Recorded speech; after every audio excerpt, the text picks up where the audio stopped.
This is Lightning Power Lunch with Dave Mishkin and Greg Linnelli on Lightning Radio. No, I like the way we competed. Probably liked the most is that third period. Didn't give up anything and, spent a lot of time on their end. And, that's how we kind of win on the road and, get down the stretch here in the playoffs. That's, the kind of game we want to play. And, we get up 3-1. Got to be able to shut it down, and we did that today. You're battling for position, and, they gave us everything we could handle the other night in Tampa. And so, they definitely had our attention, and it's just one of those games that's tight halfway through, and then we get those two goals and 2 minutes apart, and then we kind of defended our way through that. But it's they're a tough team to play. I mean, they're always in your face, and I thought our guys handled it much better tonight than we did on Saturday. Yeah, they did, especially in that third period. Mish and Brian Engblom on the call yesterday, you guys talked about that, and it always feels like this is a classic case, and this is Power Lunch on Lightning Radio. Greg Linnelli with you, along with Dave Mishkin. A whole hour of Lightning talk, and really NHL talk. Lightning cannot clinch a playoff spot today, getting closer.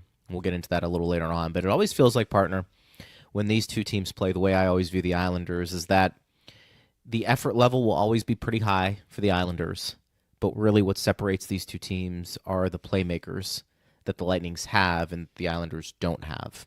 And certainly when you take away Nelson and Barzal from their lineup, one in a trade, one who's injured, you can see that the Islanders, when they take on a team like Tampa Bay, can hang with them for a while, but typically the cream does rise to the top.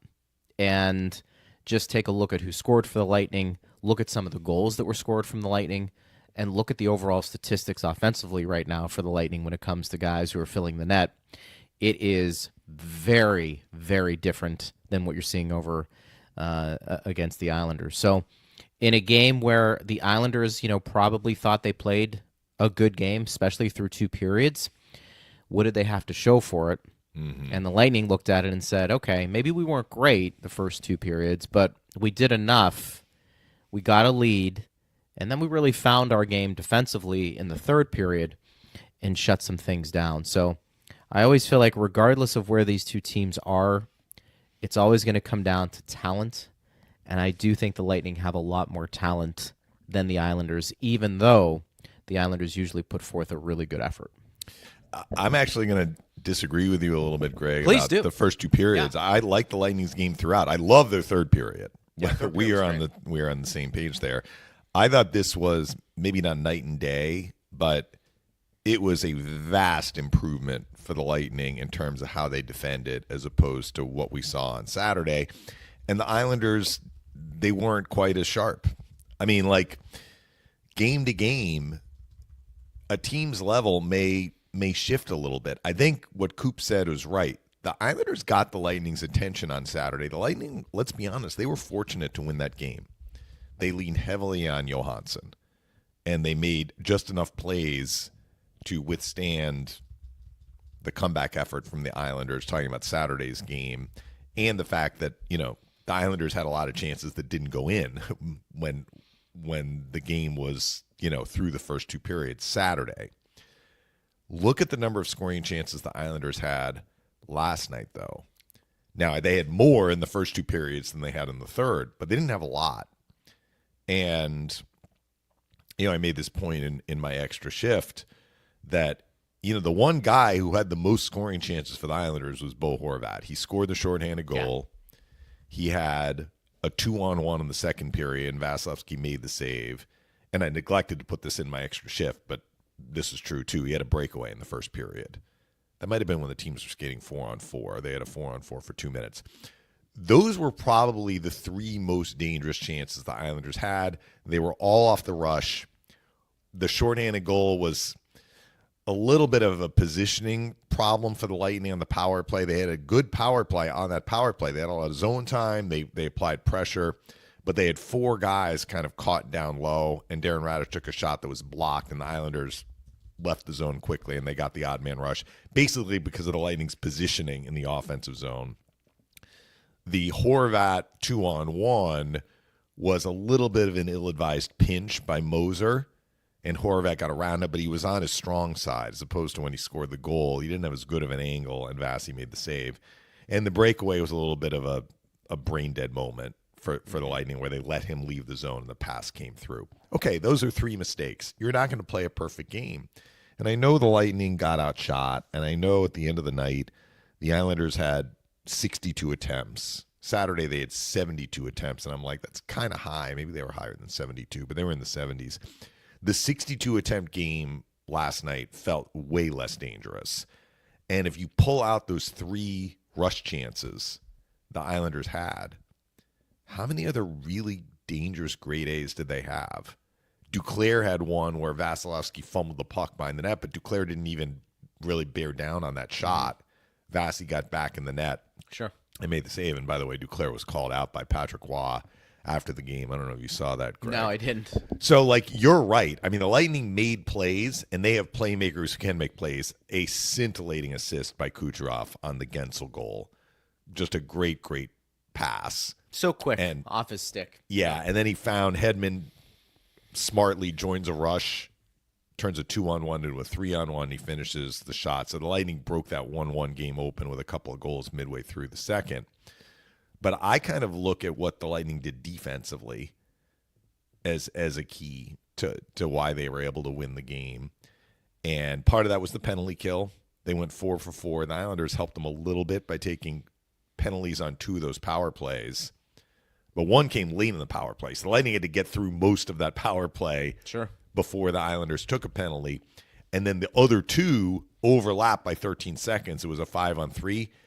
And other than the 13 seconds on the 5-on-3, when the Islanders had a chance, Horvat again, but he missed on a one-timer when it looked like he had an open net. I mean, the Lightning looked like it wasn't even a penalty kill on a lot of those. They were just playing keep away with the puck. They had a fantastic game yesterday. I mean, was it one of their best games of the year? I'm not sure it rose to that level, but I just really liked how they competed. Hedman talked about that. I thought they outskated the Islanders. I thought they defended hard. When they had some mistakes, Vasilevsky was there to bail them out. And then once it became 3-1, even before the third period, the Lightning got their third goal with under 9.5 minutes left in the second period. So you basically had half a game. I mean, the Lightning just locked it down. And they locked it down often by playing with the puck in the offensive zone. But we were seeing that throughout the game. I mean, the Oliver Bjorkstrand goal came at the end of a very long offensive zone shift. Yep. Where the Islanders players got tired. Gord actually got off the ice for Braden Point. Point gets an assist on the Bjorkstrand goal because Bjorkstrand and Gonsalves were still out there. And Radish took the shot and Bjorkstrand tipped it in. So you're not always going to get games like this, but it was a high-level performance by the Lightning facing a very desperate team. We had talked about that. But sometimes that high desperation, like the Islanders, it just looks like, based on what we saw last night, it looks like they're starting to run out of gas. It's like they've lost their mojo. They lost 2 in a row in overtime of the shootout. Their final game of their homestand, they lost to Vancouver. They went on the road. They lost 2 more, both in regulation. They come back home, and it's like we're winless in 5. We need to get going here. We heard Chris King yesterday, Greg, saying they maybe need to like run the table in April. And it was just like they were trying, but the push, the mind was willing, the body wasn't responding. They weren't on top of things like they were on Saturday. And some of that was the Lightning. I think a lot of it was the Lightning because the Lightning were way more dialed in than they were on Saturday. But some of it, too, was the Islanders just – they didn't have it as much last night. And it may be that the wheels are starting to become a little wobbly as some of the teams ahead of them are starting to gain some separation. It's hard. It's a hard way to play a whole year and not have some games where you can comfortably coast and you don't have to play in your face. I mean, the Lightning – have played they've had a very good season, but there are games where the Lightning maybe don't have their best because the firepower they have, they may beat you 4-3. They may beat you 4-1. They've got a goaltender who can steal a game for you. It's not to take anything away from the Islanders' goaltending. I'm just saying I think there's different ways, what do they say, to skin a cat. The Lightning can do that in a variety of ways. I think the Islanders don't have many of those tools at their disposal. And I think they have to play a certain way. It's a hard game to play. Missing Barzal hurts. Barzal, right. That's what I said. Like at the beginning, they don't have a Nelson and a Barzal to maybe pick up the slack if the effort isn't where it needs to be night in and night out. I'm just saying it's a hard style to play. It doesn't mean they can't be successful. They've gotten this far. I just think, to your point, they might have run out of gas. And I think when you don't have elite players up and down the lineup who might be able to take a game over when maybe the energy isn't where it needs to be, that can be taxing. Bo Horvat, I was reading some of his comments afterwards. Mm-hmm. He kept saying it wasn't good enough. I mean, he was probably their best player. I mean, I just mentioned the chances they had were mostly off his stick. Yeah. And he said, we make the same mistakes over and over again that are costing us. At the end of the day, at this time of the year, we're trying to make a push here. It's just not good enough.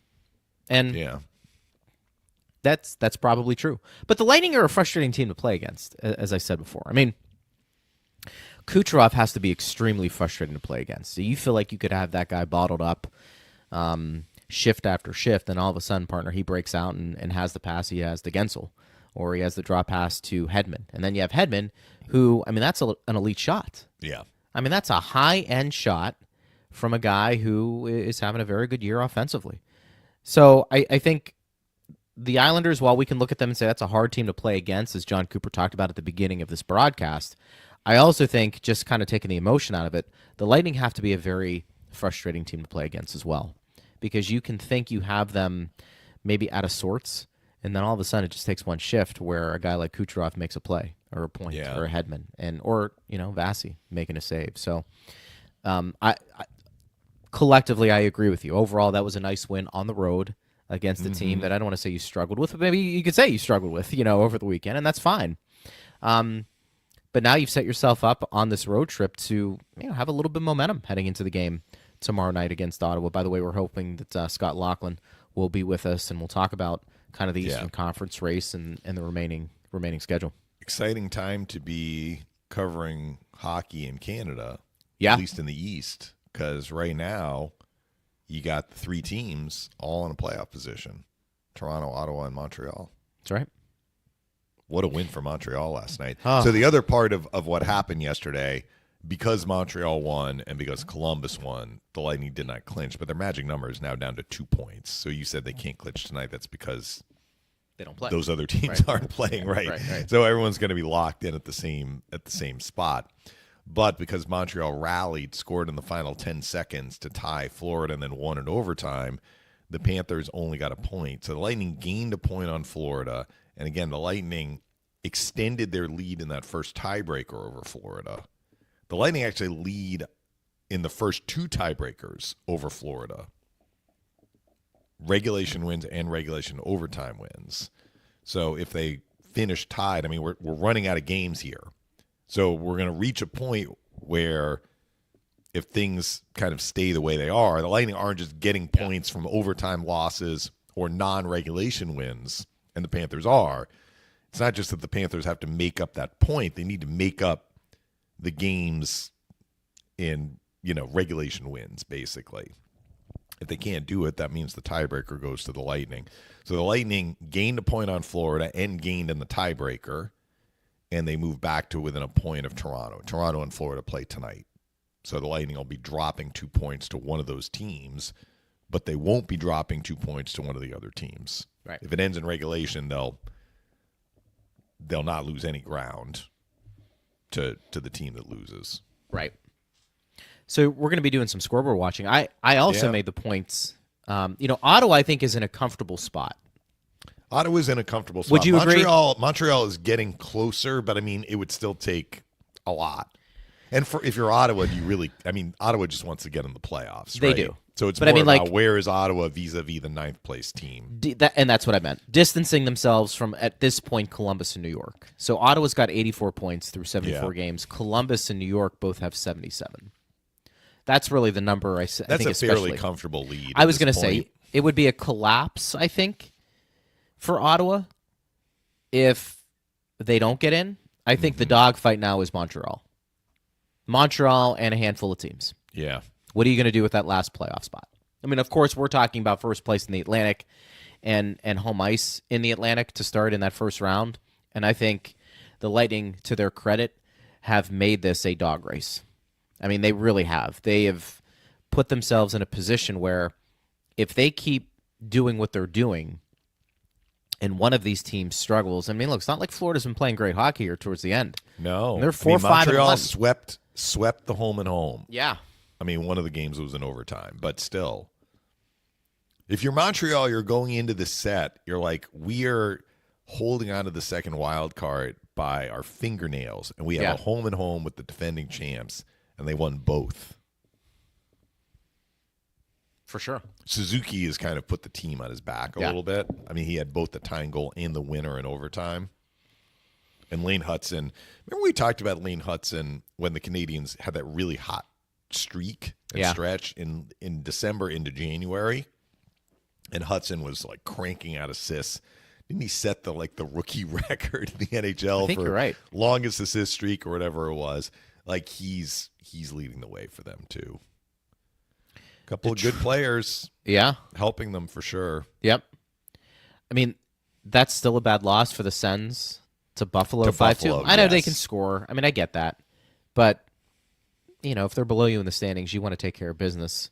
Right. And then the Red Wings pick up a point against a really hot Blues team. So you can maybe make the case that's a good point for them, understanding who the opponent was on the road. But they were up. You mean Detroit? So Detroit gets a point. Yeah, but they were up in the final 30 seconds. Jordan Kyrou scored a sixth attacker goal. So it's kind of like the Florida situation. Like Detroit lost ground to Montreal. Detroit was 30 seconds away. I mean, the Montreal game had ended, but think about it this way, Greg. Detroit was 30 seconds away from getting 2 points and gaining 2 points on Montreal. It's fair. And then Montreal goes from 0 points to 2 Yeah. by scoring in the last 10 seconds. I mean, high drama for sure. I mean, the Rangers are watching all of this, and they're just like, probably, are you kidding me? What is going on here? The Rangers probably can't believe they're in this position. Yeah. And we kind of went over the roster. Columbus played a Columbus-type game where they poured in 8 goals against Nashville and gave up 4, but Marchenko had a hat trick. They can fill the net, Columbus. Monahan back. Got a goal. back. Yeah, that's good for them. He's a good player. Yeah, I mean, you look at the standings. Detroit is 4 points out, but they have that tough road stretch, which I keep talking about. I think it's 5 of their last 6 on the road, so they have 8 games left. So I think the next 2 that they play are at home, and then they have to go on the road for much of the rest of the season. Yeah. But Montreal at 79, Columbus at 77 with a game in hand, but on the wrong side of the tiebreaker against Montreal. And then the Rangers are 2 points back even in games played with Montreal. Rangers do have the tiebreaker.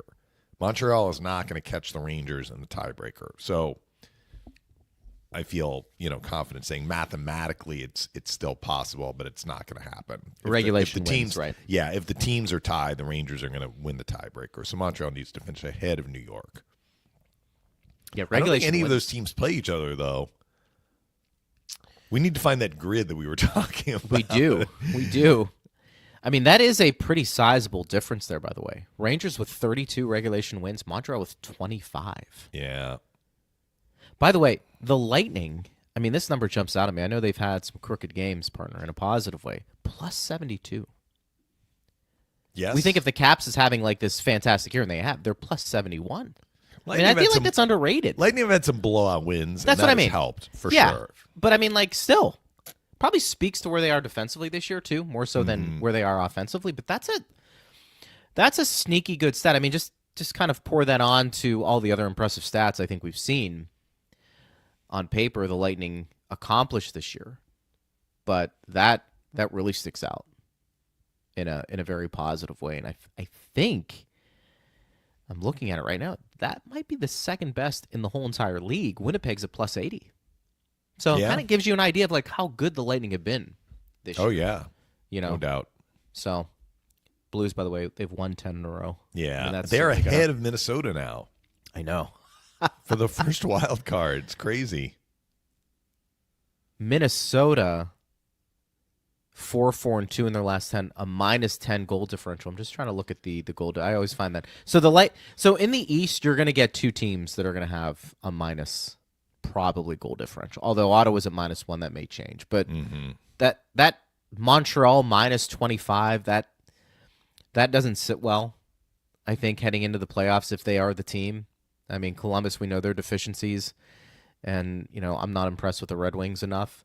I think I've given you my take. I do think the Rangers are the best team out of that group, but they're going to really have to earn this at the end. The Rangers, there's no reasonable explanation as to why the Rangers are where they are. I mean, I know that they've made some changes from last year's team that, had such a great record and was first in the East. Yeah. Trouba's gone. They traded Kakko. They traded Hedel. They moved guys out for sure. Barclay Goodrow, glue guy. For some reason, they were ready to move on from him. I don't really understand that based on what we know of him and how valuable he is in the sorts of games that you need to win when you need to win them. But even with all of that, you look at their roster, they are the most talented roster of all of these teams that are in the mix. And it's kind of mind-boggling that they are where they are. And they were even in a worse spot at the halfway point. When the Lightning saw them just after Christmas, they were a complete mess. And they kind of pulled it together to the point that they got back in the race, but they haven't been able to charge through the door. They kind of take a step forward, they take a step back, they take 2 steps forward, they take 1 step back, they take 1 step forward, 2 steps back. They just haven't had it come all together, and you wonder why. They've got Panarin, they've got Zibanejad, they've got Kreider, they got Fox, they got Shesterkin, JT Miller. They've got good players. Maybe they do. One of those That's years. Yeah, it's very surprising. But that also means that if they do get in as wild card 2, who knows? They have the most upside potential. They do. They definitely do.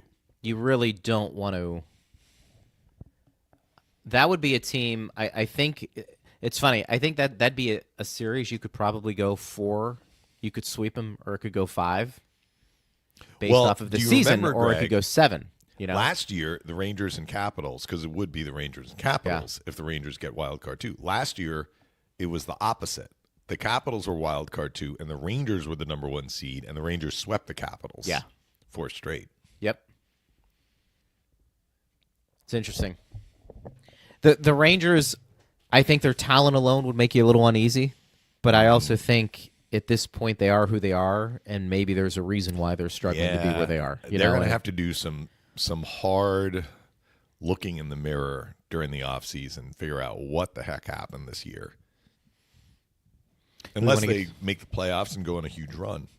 They'll be like, who cares about the regular season? That's a good point. That's a good point. Yeah. Do you want to get to the some story? questions? The story is not yet finished. No. On this year's New York Rangers, they're still in the mix. What do they say? You've got a pulse. They have a pulse. As long as you have a pulse, that's all you can ask for. Yeah. Glenn says, partner, Vasi gets my vote for team MVP. Pull him from the lineup, and we sink to a 500 team. I think you can say that for every year. Vasi deserves a special award for standing on his head. He makes up for a lot of our mistakes. I see a bright playoff future with him in goal. So, look, I'm not going to disagree, Glenn, that Vasi's had a good year. He's had a very good year. But the team in front of him has been much better. So this is not one of those situations where the Lightning are a top 10 defensive team because their goalie has been asked to do like a Herculean job of erasing scoring chances every single night. I don't think last night, look, he made those couple of saves. He stopped Horvat on the breakaway. He made the save on the Horvat 2-on-1. Yeah. After he fumbled the puck behind the net, he recovered, made the save on Duclair. Excellent. Yes, he made those stops. But was he under siege last night? Did he have to single-handedly win that game for the Lightning? I don't think so. No. Maybe the fans disagree. I think we've seen a fair number of those games this year. He's done his job, but so have the Lightning players in front of him also done their job. I wonder, too, if the Lightning weren't as good defensively, would we say it differently? Would we say things differently? Like, yes, Maybe. Vasi, he's had more games where he's had to stand on his head, but maybe the numbers aren't reflecting that. Like, his numbers legitimately are elite. What is it, 2.16 goals against at this point? Save percentages was above 920. Last time we checked, it's probably higher than that today after we sit and he only gave Yeah. up the goal. But One goal I mean, out on 28 shots, so we had Yeah. 27 saves. Yeah, mean, those so- numbers improved. I think, with Vasi early on in his career and probably like the team, they needed to have a commitment to defense the way they are right now. Maybe that comes with maturity. Maybe that's the answer to the question I've been having. Why do teams who aren't as talented as the Lightning are awful defensively? And Yeah. I use that word, kind of tongue-in-cheek, but you understand where I'm going with it. I always feel like you can make up for not having the most talent by giving effort. But maybe effort comes with maturity and wanting to do it night in and night out. Yeah, maybe you have some younger players, partner, who don't know what it's like to be committed, playing a sound defensive game night in and out. I mean, you'll always hear coaches say, we know he can score, we know he can stick handle, but it's the defensive part of the game that we're trying to get him to understand, And I think that might be maybe a lot of it why teams who struggle, usually it's younger teams, like is Anaheim considered a really good defensive team? Is San Jose considered a good defensive team? Buffalo, Pittsburgh stinks, but there's reasons for that as well. But is there a common thread there? Do they have younger players trying to navigate an NHL season and maybe learning and understanding what it takes to play good defense takes more time than filling the net? So I'm going to try and draw a comparison with some other sports. It may be awkward of me, but I'll try. If you're a solid defensive team in baseball, the fielders play their position, right? So They do. if you're the second baseman, the ball comes to you, you're expected to make a play on the ball if you have a chance to and throw the ball accurately, right? But that's pretty linear. Like, it's not like you have to read the play necessarily. You have to react to what's coming at you. Basketball is probably a little bit more like hockey in that there's like fluid movement. There's moving when pieces. you're Yeah. defending. Yes. But the court is smaller, and generally speaking, you're staying on your guy. And it is a lot about effort. I mean, yeah, teams run screens and pick and rolls, and you have Right. to be able to react to that. But hockey is just at a different level. Hockey is probably more like football, where there's a lot that may be coming at you. And of course, in football, defense is like one side of the ball, and the players who play defense only play defense. In hockey, you're playing both. So this is what I mean. Hockey is complicated to defend well. It's about managing the puck when you have it. For sure. It's about, being positionally sound. Maybe when you're up on the play, it's being positionally sound when you're in your own zone. It's about reacting. The game moves faster than any of those other games. So when you talk about effort, yeah, like if you don't have high intensity defending, you're going to get broken down because you need to have that. But that's not all of it. It's almost like you need to be able to think without thinking. You need to be able to react without having to pause and think about what you need to do because the game moves so quickly. Hockey is a game of mistakes. So I think what separates the best defensive teams from the worst defensive teams, some of it is competing, yes, but some of it is just like knowing where you need to be and what you need to do more quickly and operating with your teammates in sync, because you might be in the right spot, but if your teammate isn't, there's going to be an opening there. And I actually think, too... So I just think it's hard. Like, it's hard to defend You're right. well.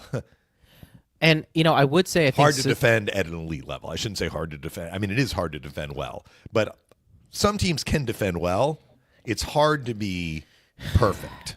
It's impossible to be perfect. I look back, and I know it's different eras, and I always tend to say I think coaching makes a bigger difference in the NFL than it would in hockey because things are so fluid. In other words, I think you can have a great defensive coordinator.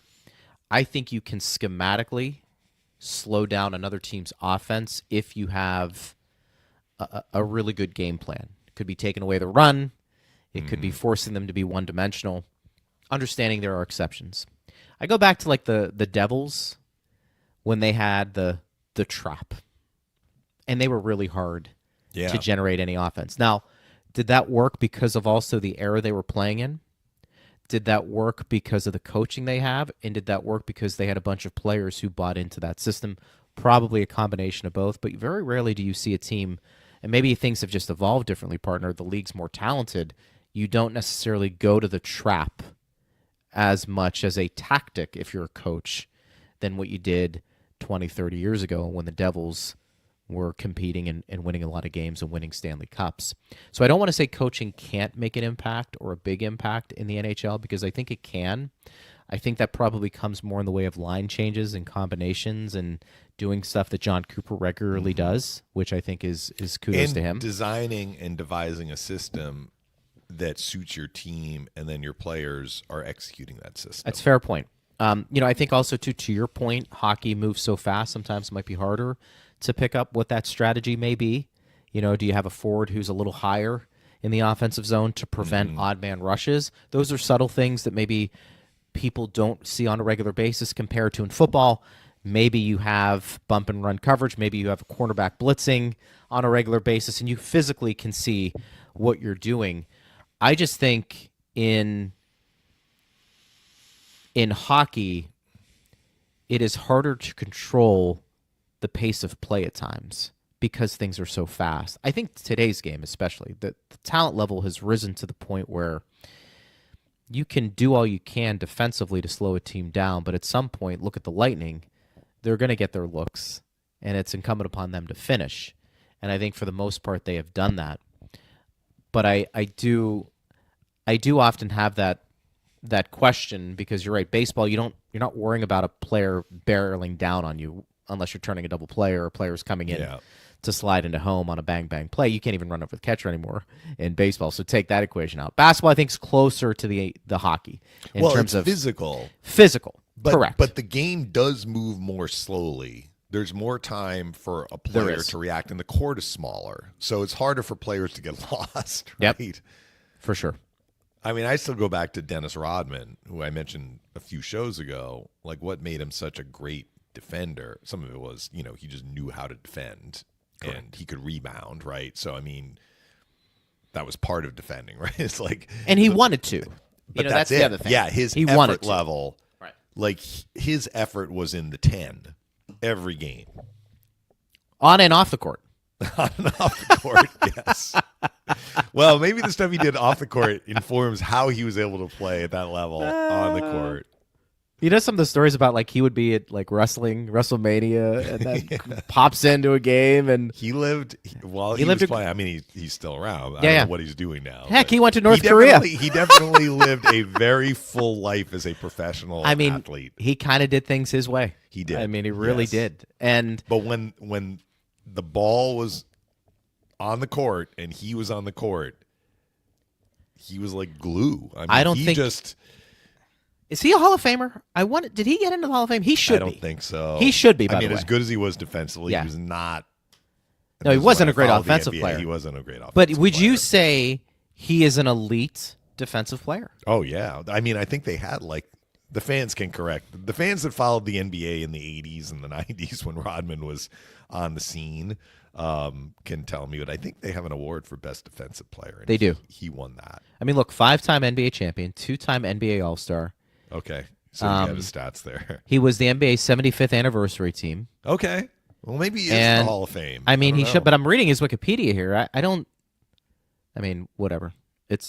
He should be, not to compare the two at all in terms of, what they do as a person. I'm talking about the impact, because you and I were having the conversation about Ryan McDonough. Mm-hmm. Like, defensively impactful. To the point where you kind of look at his offensive numbers and they don't really correlate with what they've done defensively, but the impact is such that you look at it. Oh, he was announced on. So this must be it. It says on April 4th, 2011, it was announced that Rodman would be inducted into the Basketball Hall of Fame. Yeah, and it's the Basketball Hall of Fame, like the Hockey Hall of Fame. It's not only NBA. You can be an international player and be in the Basketball Hall of Fame. Great player. And yeah, good for him. Yeah, no, I mean, he's from that. But that was perspective. mostly due to what he did defensively. 100%.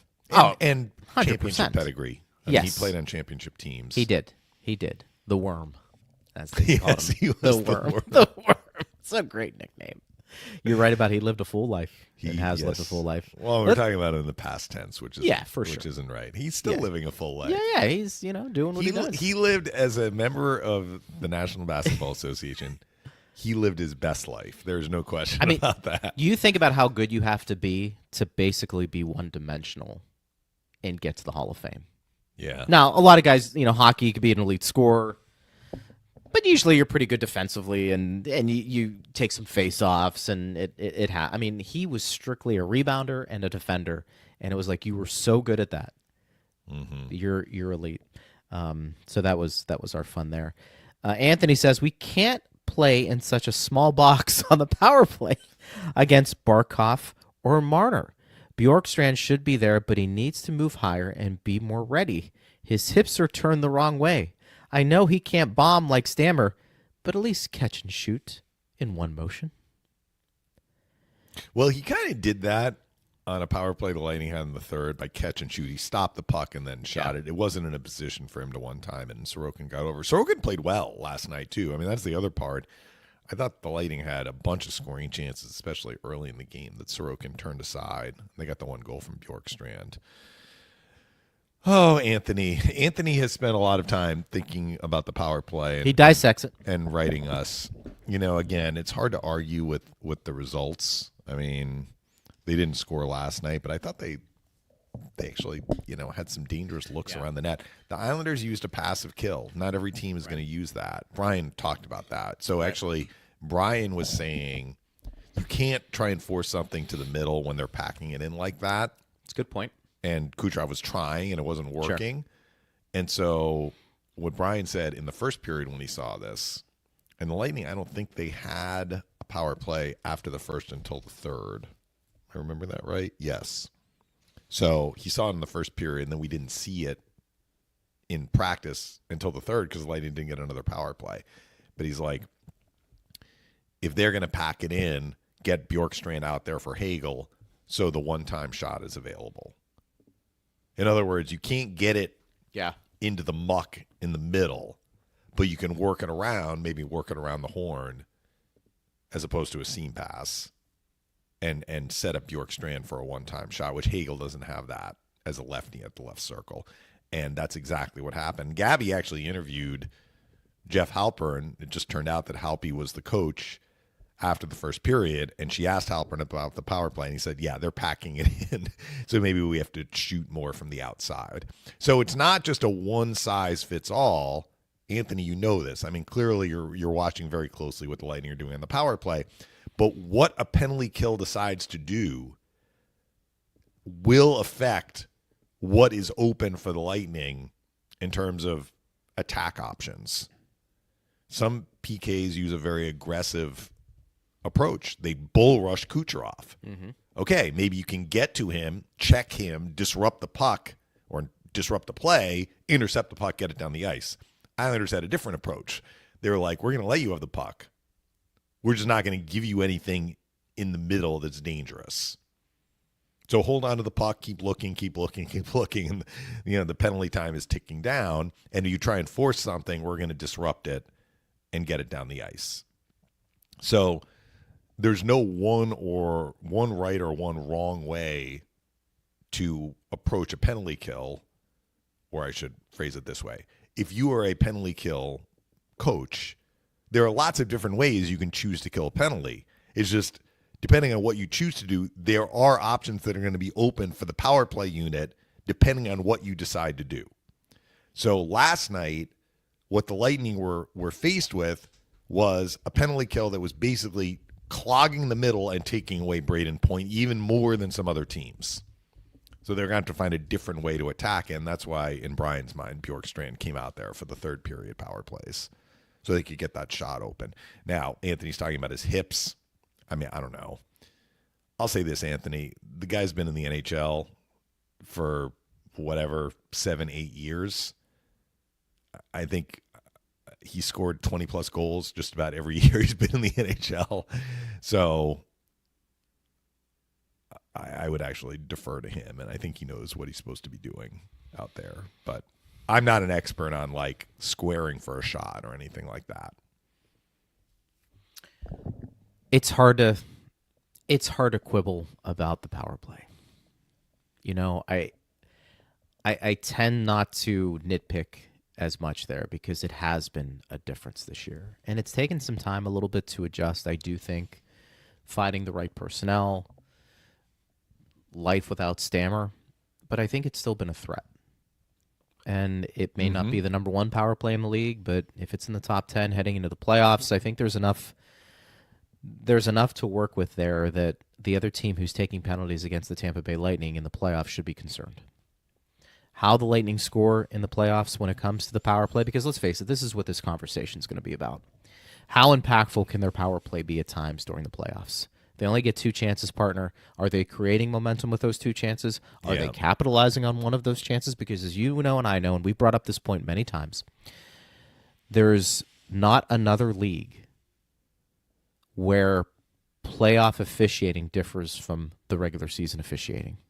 And I've made the case, I don't have statistics to back it up. I think teams who are supremely talented end up getting hurt a bit more in the playoffs because the whistles are swallowed. In other words, if you call penalties the way they should be and you're giving the Lightning 4 opportunities a night in the regular season, but maybe that number gets slashed because it's playoff hockey, who does that impact more? The Lightning have always had a big power play. It's a weapon. I think sometimes in the playoffs, that becomes neutralized a bit based off of how playoff hockey is officiated. But that doesn't mean the Lightning aren't a threat, even today, compared to where they were when Steven Stamkos was over bombing away. Yeah. I will make this point. Very interesting comments from Brian Engblom on the broadcast yesterday. And I don't know when he made them. Might have been in the postgame. He basically said Victor Hedman is the key to this. To everything, didn't he? Like, yeah. Because well, he said he's excited to see Victor in the playoffs. But he said he needs to yes, he needs to do more of what he did with that goal. I guess it was kind of like it played off of his goal off the rush, skating, shooting. But he really made it a point, I thought, to the point where I was like, that's interesting. Like, he really thinks Hedman, if that's the Heddy we see in the playoffs, that can be a real game changer for the Lightning. And I don't know if he was implying that maybe we haven't seen enough of it this year. He still has picked up his points, but it was almost like, I want to see that guy. I thought he was what do you make of that? Really skating. I mean, last night he was really skating. He was skating with a purpose. He was skating in a straight line. Brian made him the first star. I think he was noticing that. And, yeah, I mean, that was kind of why Victor won the Conn Smythe. Yeah. Which was the bubble playoff. That was the one that he won the Conn Smythe. It wasn't only that he scored big goals, which he did. Remember, he eliminated Boston in the second round with a double overtime goal. It's just like he had a commanding presence on the ice. I thought he had a commanding presence on the ice last night. And he scored. He's got a huge shot. Yeah. And I think that's the one part I want to see from Heddy a little bit more, I think, moving forward. And look, would he disagree with that? Probably to some degree. But I think he's got such a huge shot, partner, that sometimes I think when he tries to overpass is when he gets himself into trouble. I mean, there aren't many defensemen who can pound that rubber like he can. Yeah. And I do think if he's skating, if he's not really thinking about, hey, I've got to make this pass over to Kuch or Gensel if I'm coming right down the middle and just let it rip, I think more times than not, they're going to be really successful and happy with what he's been able to accomplish. So I just took that comment and I said, you know what? I agree with it. I'd like to see a little bit more of that. And we'll see. We'll see if it plays out. Because I do think that is a little bit of an X factor. But we'll kind of play that by ear. I also want to get to this question from Anthony. He said, good win overall, but the defense of our blue line was sketchy. Are we going to just give up breakaway chances, full speed, 2-on-1 every time? Because we have Vasi, no challenging by D every time. Chafee looked good. So well, I agree. Chafee looked really good. Chafee looked like a guy who was like, I am tired of sitting. I'm tired of being out there late after the morning skate to get extra work. He played with a fire in his belly, and I thought it was great. I mean, he was And he should have, though, impactful. correct? I mean, he's He been was out how many engaged games? in some post-whistle scrums. Yeah, he played like a guy who's like, I'm tired of sitting. Put me back in. I mean, we'll see if Glendening is able to return. He's awaiting the birth of a child, so he didn't come on the trip at the start. So, look, they gave up 3 odd mans. That's not great. And one was a breakaway. But I thought the body of their work last night was quite good defensively. They had the 3 hiccups. And, he's talking about the defense. The 3-on-1 shorthanded goal had nothing to do with the defense. It was the 4 forwards on the power play. I mean, Radish was trying. I mean, it's not like Radish got his shot blocked up high. It got blocked down low. It was fairly close to Sorokin. He was the one guy back. The breakaway was Perbix. He lost Horvat, basically. Yeah. Horvat got behind him, and he wasn't tracking him, and the pass got past him. And then I mentioned Moser had a little bit of a tough pinch there. But on that one, that was the 2-on-1 that Vasi made the save. Hagel was busting back. Hagel was getting back into the play, which may have kind of had Horvat decide to shoot with not a great angle. He was a lefty, as I said, at the left face-off circle. So was it Anthony again who had that? Yeah. I mean, Anthony, I can't argue with your point that those are great chances the Islanders got, but they were kind of isolated. How many odd mans did the Islanders have in the last half of the game when it was 3-1? Did the Lightning open the door for the Islanders to get back in the game? That's an emphatic no, they didn't. The Islanders had a chance after the empty netter. At that point, it was 4-1. There was a tip, and Vasi had to make a reaction save with his left pad. I remember that might have been their only scoring chance in the second half of the game that I would call dangerous, that required a somewhat extraordinary save from Vasilevsky just because it was tipped. As I said, it's hard to be perfect, and the Lightning had a couple of mistakes last night, but they didn't have many. They didn't. And I want to get back to something you said about Chafee, because I think you wanted to see that type of effort for a guy who's been in and out of the lineup here recently. And so I don't know what that means long-term for him when it comes to playoff time. My sense is he's the odd guy out when everybody's back and playing the way they are. But it was good to see that's the type of effort you may get when he's in the lineup, because you know if his name is called and he is the odd man out come playoff time, that's the type of effort he's going to need to provide. Yeah. Yanni Gord with a scrap, last night. And Sezikis is a tough customer. Yes, he is a But tough customer. Yanni? He had a burr in his saddle last night. He got called for a penalty. He wasn't happy about that. He got called for another penalty that wasn't his penalty. He got angry about that, and then they got the right guy. They sent Engvall to the box. After that, he fought Yanni. So he was trying. I think he was definitely trying. And Yanni, who had a good game last night? Again, Gergensons. So, I mean, we were kind of talking about Gergensons in the early part of the year. Is he gonna get chances? He wasn't even getting chances. Then he was getting chances and not scoring, and then he finally scored. He's not going to finish with a high number of goals this year, but the quality of his play, I would say in the second half plus, going back to late first half, he's given the Lightning really good minutes, and he's usually involved in something every game. And last night, Hagel sent him up in the first period. Remember that? Yep. He drove the net. Sorokin made a save. Yep. And then there was a shorthanded bid that the Lightning had in the second period, not during the 5-on-3, but I think it was during the first kill before they got the second penalty, where he drove to the net and Gensel fed him the puck and he went for a deflection and it just missed. He's getting those. He's strong. He can skate. He wins puck battles. He kills penalties. I've really liked his game.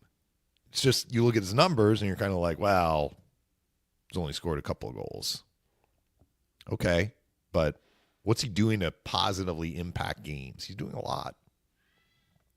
What did he finish with last night? It's Played almost 15 minutes. It's hard to say this because people, again, we live in a world you're evaluated to a large degree, how well you do offensively. It's just kind of where we are. It's hard to sit there and look at Gergensen and say, guys had a really good year. Really good, maybe stretching it. In his role, I would say Gergensen has done exactly what the Lightning signed him to do. Would you agree? Maybe score a little bit more. Yeah, but I think next year, because he's got a 3-year deal. So, I mean, next year maybe the pucks go in for him a little bit more. He has a higher conversion rate. But let's not forget he's played his whole career with one team. Now, that team had a lot of different coaches. Yeah. So maybe he had to adjust to, new coach comes in, we're going to do things a little differently. Yeah. Okay, fair enough. The first time he was on a new team, first time he had, completely new teammates, maybe it took him a little while. And I think where he's going to get settled. Where he'll show his value to is in the postseason. Yeah. That type of player who's maybe you're not getting as many fancy goals. And I agree with you. You can quibble about the length of the contract. I think today's NHL, that's where you're going to see the stretch for these free agents. The dollars are friendly, though. The dollars are friendly. It's the term. Yeah. You almost have to go an extra year that you don't want. In other words, if finances weren't an issue, this could be a 2-year deal, and I think they'd be happy with it. But you saw that with Sherry. You're seeing that with Gergensen's. I think you see that with a lot of other teams.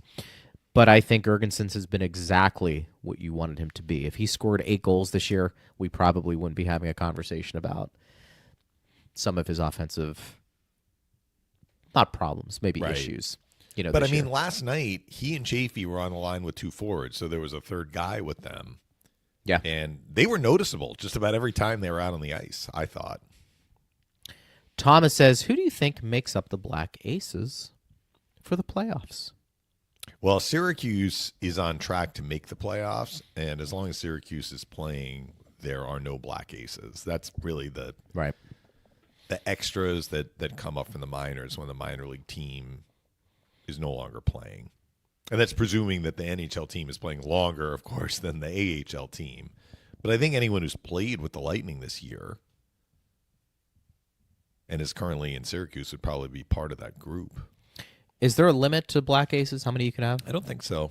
So like a Logan Brown could come up. And he's because there's no Aces. salary cap and there's no roster limit in the playoffs.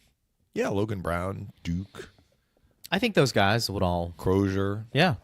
Why wouldn't they, right? Yeah. Carlisle. Now, look, Isaac Howard will be playing in the top 6 for the Lightning. Probably Halverson. Right. Yeah, we're on the Isaac Howard watch. I mean, we've had a lot of questions about that, and sorry, folks. I mean, we don't have any information for you. By the way, Bolts fan Benny, do you ever notice that when you tweet out, you'll do a little video of here's the press box? Yes. He always responds. It always makes me laugh. He goes, looks like the right place. That always makes me laugh. Well, I certainly hope if I'm traveling with the team, if I'm supposed to be in Ottawa, I hope Where would I'm they not go? in Montreal. That always makes me laugh. Jay's going to give us a history lesson here. I want to get to Jay's history lesson for us, partner, about the junior players. Remember eligibility we were talking about. He said, Dave, normal CHLers and European pro-out players can run out the clock to UFA as well. CHLers would be idiotic to pass up on an ELC if offered. That's why they don't run out the clock. European pro guys typically don't care where they play. European pro guys just want to play in the NHL. If they come over, they don't want to spend much time in the A where you make peanuts if they can just go back home and make 6 figures, speak the same language and familiar culture instead. Yeah, there's a lot of truth to that, fact. Jay. Usually, the other part too is that certainly for the CHL players, you can get that contract signed before the player has to make a decision about turning pro. Yeah. That is an asset, and you can't do that with the college-bound player, as we talked about. You know, how long, that's the other thing, too. How long do you have somebody's rights? Because you'll see guys go back. It changes. Yeah, somebody go to Europe and play. 4 years for college. I think, to Jay's point, I think it's 2, holding up 2 fingers, 2 for the CHL players. Yeah. But usually when a player is drafted at 18, the player is signed. If the team is interested in signing the player, maybe they wait a year. But the high-end picks often sign right away. By high-end, I mean, I'm not talking they're turning pro right away. But, a second-round pick might sign a contract and then just stay, in junior for another couple of years. Yeah. But they've signed the contract. The contract doesn't start kicking in until the player turns pro. I learned something last night, though. So there's a scout for Seattle who was at Yale with me, Dave Basigio. He was a player. He was 2 years ahead of me. And we didn't know each other too well when he was playing and I was a student. I mean, well, he was a student too. But, I kind of got into the broadcasting as a sophomore. He was a senior at that point. But we knew of each other. He's friends actually with my brother, who was also at Yale, same year.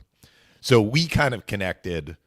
He played in the minors. He was a coach, and then he kind of got into scouting. And so as a pro scout, he's often in press boxes, and he's in the Northeast. So, and he comes to Tampa sometimes too. So I see him every now and then. So he was at the game last night, and he was telling me, we're talking about these college players, because Ryan Leonard signed with the Capitals and played for them last night. Sure. And he told me something I didn't know, which is if a college player signs a contract and plays the one game in the NHL and burns that ELC, he's ineligible to go to the American Hockey League that year.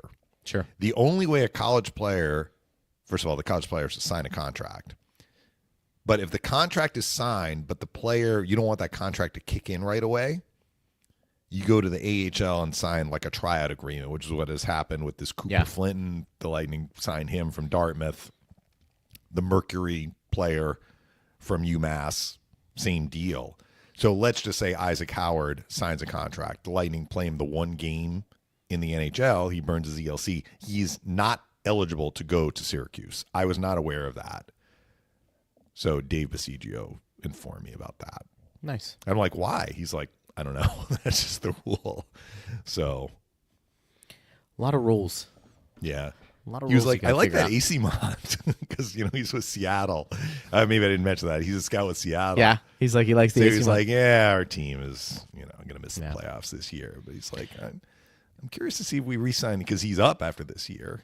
By the way, do you remember our conversation with Matt McConnell last week talking about J.J. Moser being a good fighter? Yeah.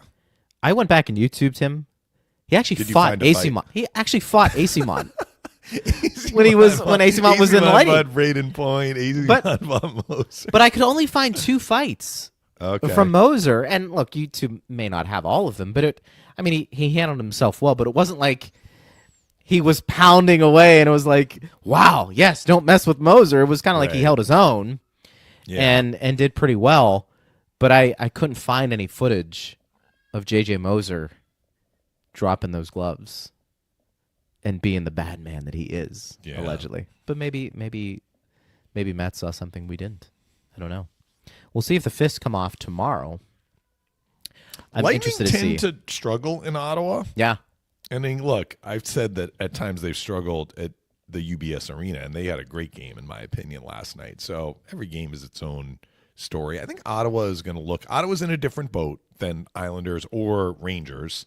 Buffalo's in a different boat than all these teams. Buffalo is like playing loose. They're scoring goals. They're beating teams. They beat Ottawa. They beat Winnipeg. They beat Washington.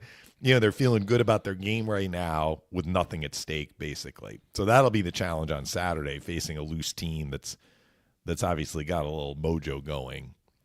But the game tomorrow, Ottawa is not like battling for its playoff life, but I think the Senators are like, we'd like to kind of get this playoff berth clinched sooner rather than later. And, we just lost at home to Buffalo. Let's see if we can turn this around. And they tend to play the Lightning well, especially in Ottawa. So if you're looking at finishing first and avoiding Florida and Toronto, we've talked about this. Yeah. The likely opponent for the first place team, whoever it is in the Atlantic, the likely opponent is Ottawa. And the Lightning and Senators have only met once in the playoffs. Right. And that was back in 2006. And so, it's a completely different story then. But, we can say, like, the Lightning have had their tough times in Ottawa. It's one of those buildings where they've tended to struggle a little bit. So we'll see how they do tomorrow. And we'll see if we can get Scott Lachlan to join us. Lock him in. We'll go live noon to 1, which will be a lot of fun. And we appreciate everybody who chimed in today. Thanks to Steve Versnick as well for producing. And again, we'll be on the airwaves tomorrow, noon to 1, right on these airwaves. So get those questions in at Bolts Radio on X or anywhere you listen to us. Partner, great job as always. And we'll do it again tomorrow. I am Greg Linnelli. You've been listening to Power Lunch on Lightning Radio.